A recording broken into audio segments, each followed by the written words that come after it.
Today, we're going to explore a path that aims for something way deeper than just being positive. We're talking about a stable, profound inner peace where, believe it or not, miracles can happen.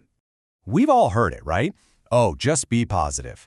But let's be real. Trying to force a smile when you're going through something tough, it can feel completely draining, almost like you're just wallpapering over a huge crack in the wall.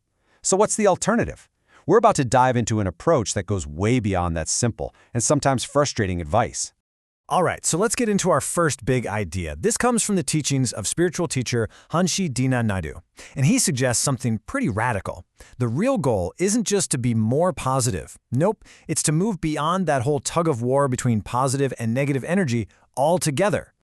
And this slide here, it paints a perfect picture of this idea. Think of our usual emotional states, the good days and the bad days, as those waves on the surface, constantly rising and falling. They're temporary, always changing. But look deeper, beneath all that chaos. Hanshi Deena suggests there's something constant, a pure energy, like that solid, unwavering diamond, which he calls truth. So, what is this truth we're talking about?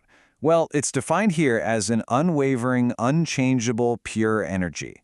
It's like a foundational state of being that stays consistent no matter what you're thinking, saying, or doing.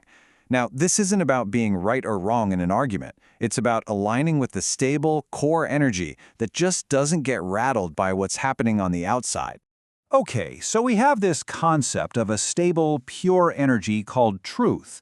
But you might be thinking, that's a nice idea, but what does it actually do for me? How does this move from being a cool thought to actually changing my reality? That is exactly where we're going next. And right here, this is the core promise of this whole teaching. The idea is that when you align with this pure energy, you're tapping into what Naidu calls a divine power. And listen, this is not a metaphor. The claim is that this power can literally transform reality, turning things like poverty into abundance or deep despair into genuine hope. So how does this actually work? Well, this slide breaks it down into a really clear four-step path. It all kicks off with a personal commitment to uphold righteousness, which basically means living with integrity, making sure your actions line up with your deepest values. The teaching says that from that commitment, truth just naturally starts to emerge in your life, and that is what invites what's called divine intervention, which, you guessed it, ultimately leads to miracles manifesting. Now, this all sounds pretty incredible, but the next question is obvious. Where and when does all this transformation happen? The answer is surprisingly simple, and it's our third key point. Let's start with where it doesn't happen. The past. It's gone, done. You can't get it back. Trying to fix it, change it, or analyze it to death is like trying to catch smoke in your hands. It's a complete and total drain of your energy right now.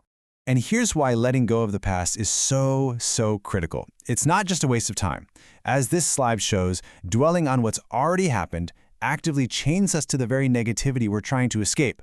Every single time we replay an old hurt or a mistake, we're just making that chain a little bit stronger. So, if not in the past, then when? Right now, this very moment. The present is the only place you have any power.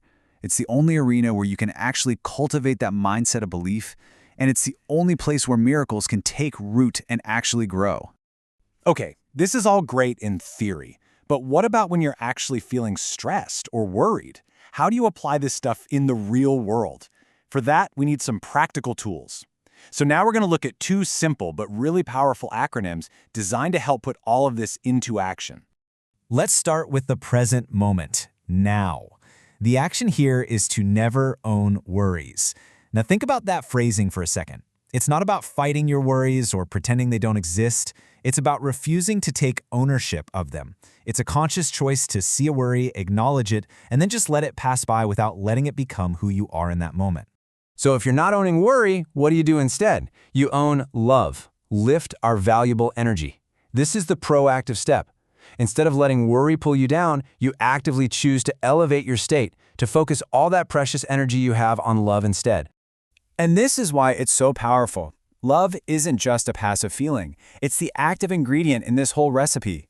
When your entire being, your actions, your words, your very essence is aligned with this high vibration energy of love, that is the exact condition that allows for miracles to happen. So let's bring all of this together. This isn't about some one-time quick fix. It's really a whole new way of existing, a new mindset to carry with you in every single moment of your life.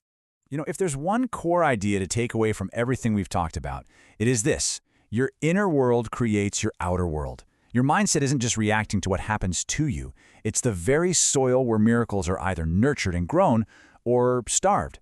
It is the beginning and the end of this entire path. And that brings us right here to the final thought. This isn't just some abstract philosophy to think about. It's a practical guide for transformation. So the real question isn't whether it's possible. The real question is, what part of your own life, what part of your own reality, are you ready to transform by putting this into practice?